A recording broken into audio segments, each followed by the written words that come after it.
안녕하세요, 블랙사입니다. 자, 미국의 3대 지수가 모처럼 급반등을 보였죠. 특히 나스닥 지수는 6월 전저점을 10포인트 정도 남겨두고 반등에 성공을 했습니다. 앞으로 다시 하락이 있을 수는 있겠지만 이 다우와 S&P 500 지수는 6월 전저점을 깨고 내려간 데 반해서 나스닥 지수는 그래도 잘 버텼죠. 다행이라고 생각을 하고요. 자, 어제장 2.27% 상승 마감을 했습니다. 다우도 2.66%나 급등을 했고 S&P 500 지수도 2.59% 상승을 하면서 최악의 한 달이었죠. 자, 지난 9월을 보내고 맞이한 이 10월에 반가운 급등을 보여줬습니다.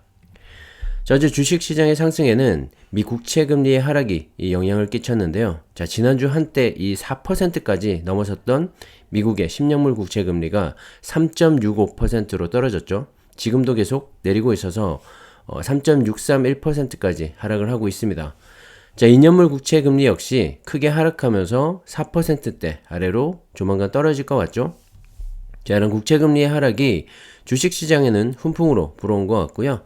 자, 국채 금리와 이 주식의 상관관계는 아주 명확해 보입니다. 자, 금리가 오르면 이 주식 시장은 하방에 압력을 받고 반대로 금리가 낮아지면 이 주식 시장은 강세를 보이곤 한다는 거죠. 사실 일각에서는 이 과매도 구간이라고 말할 만큼 이 주가가 지나치게 빠진 경향이 있는 것 같아서 이번 반등이 좀 더 강했던 것 같고요. 어찌됐든 1년 중 이 수익률이 가장 낮았던 9월달을 잘 이겨낸 것 같습니다. 다가오는 11월 미국의 중간선거 때까지 강한 반등은 아니더라도 바닥은 다졌으면 하고요. 자, 11월 이후로 좋은 소식들을 기대해보면 좋을 것 같습니다. 참고하시고요. 자, 어제 주가 반등에는 달러 인덱스의 하락도 영향을 끼쳤습니다. 자, 달러 강세가 지속이 되고 있는 가운데 주식시장도 상승 탄력을 받지 못했었는데요. 자, 아무래도 금리가 오르다 보니까 안전자산인 달러로 돈이 몰릴 수밖에 없겠죠. 자, 경기 침체 우려까지 더해지면서 정말 킹 달러가 지속이 되고 있는데 자, 어제는 모처럼 이 하락을 보였고 지금도 111.35까지 떨어지고 있습니다. 자, 달러 인덱스가 이렇게 하락한 배경에는 영국 정부가 이 감세안을 일부 철회하면서 파운드화가 급등한 영향인데요. 자, 영국의 재무장관이 이 소득세 최고 세율 45% 폐지 계획을 추진하지 않겠다고 밝히면서 이 파운드화가 급등을 했죠. 자, 그러면서 파운드 달러 환율이 1.1279달러까지 올랐고 달러 인덱스 하락으로 이어졌습니다. 자, 주가 역시 반등할 수 있는 조건을 찾았고요. 어제장 급등을 한 거죠. 자, 어제 미국의 ISM 제조업 이 PMI 지수가 발표가 됐는데 좋지 못했죠. 하지만 오히려 이 증시에는 호재로 작용을 하면서 이 증시 상승에 힘을 보탰는데요. 자, 일반적인 상황이라면 이 제조업 구매 관리자 지수인 이 PMI 지수가 예상치보다 낮게 나오면 이 경기가 수축이 되고 있음을 시사하기 때문에 악재일 텐데요. 이번 발표는 왜 오히려 증시에 호재로 작용을 했을까요? 네, 바로 연준의 이 금리 정책과 관련이 있기 때문인데요.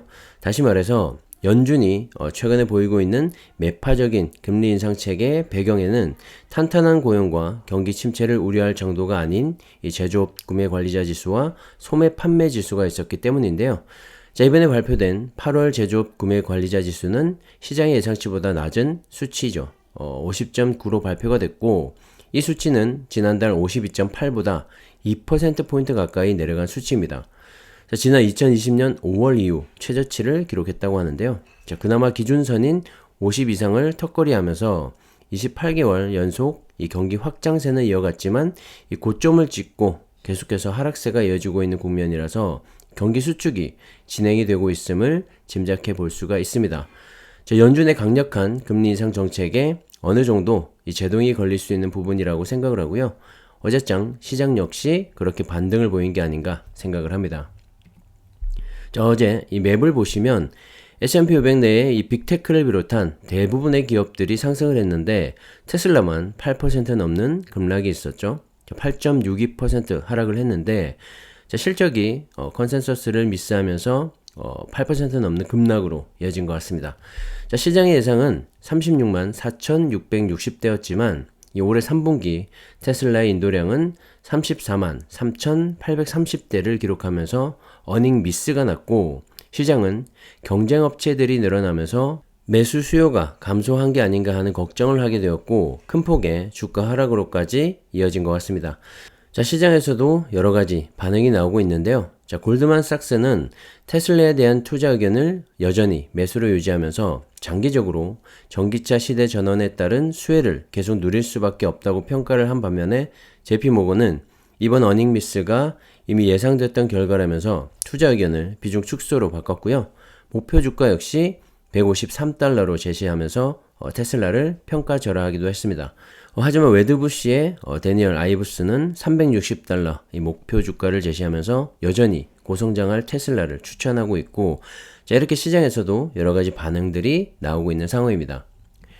자, 이번 하락으로 테슬라의 주가는 올해 들어서만 30%가 넘게 빠지게 되었는데요. 자, 그동안 시장을 이기면서 잘 버텨오던 주가가 최근 일주일 사이에 급락을 하면서 큰 폭의 하락을 보여주고 있습니다.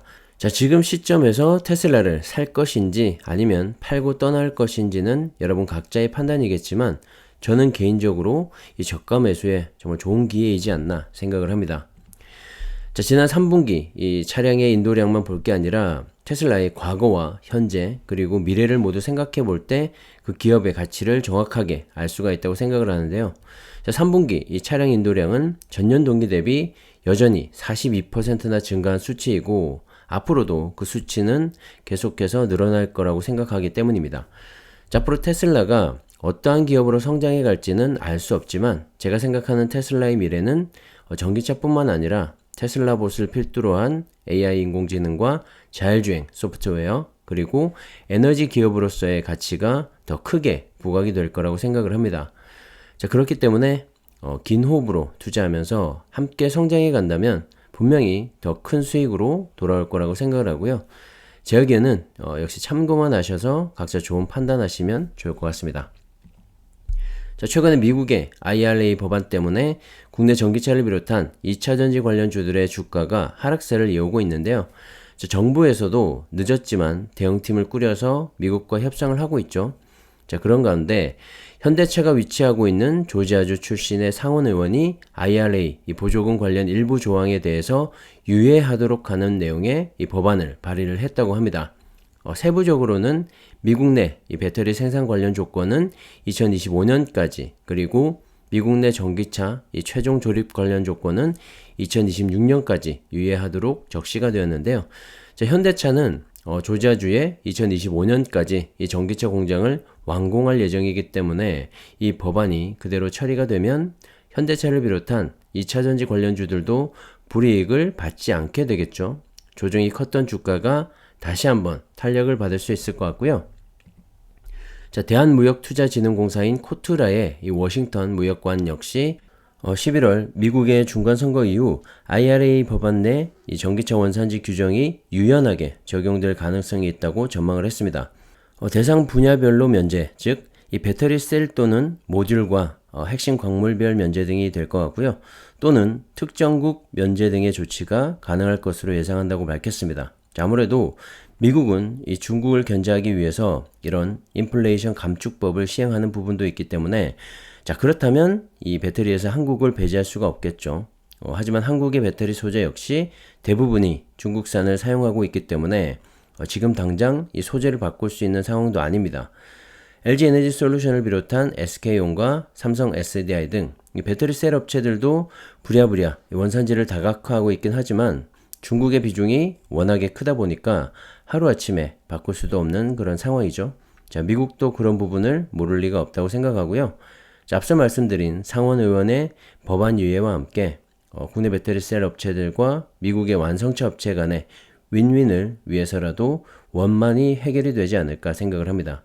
자, 미국도 한국을 버리고서는 배터리를 구할 수가 없고 전기차 산업을 육성해 갈 수가 없기 때문이죠. 자, 어쨌든 유례없는 인플레이션으로 인해서 주가는 바닥을 기고 있는 상황이지만 투자라는 것이 긴 호흡으로 하는 게 맞다고 생각을 하고, 자, 그런 관점에서 본다면 지금의 주가 하락은 정말 좋은 주식을 싸게 줍줍할 수 있는 기회라고 생각을 합니다. 여유 자금이 있으시거나 이 분할 매수로 모아가시는 분들이라면 그저 꾸준히 하시던 대로 모아가시면 좋을 것 같고요.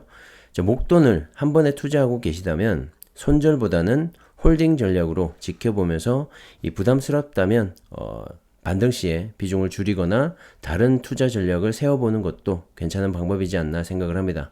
자, 참고하시고요. 오늘은 여기까지 하겠습니다. 감사합니다.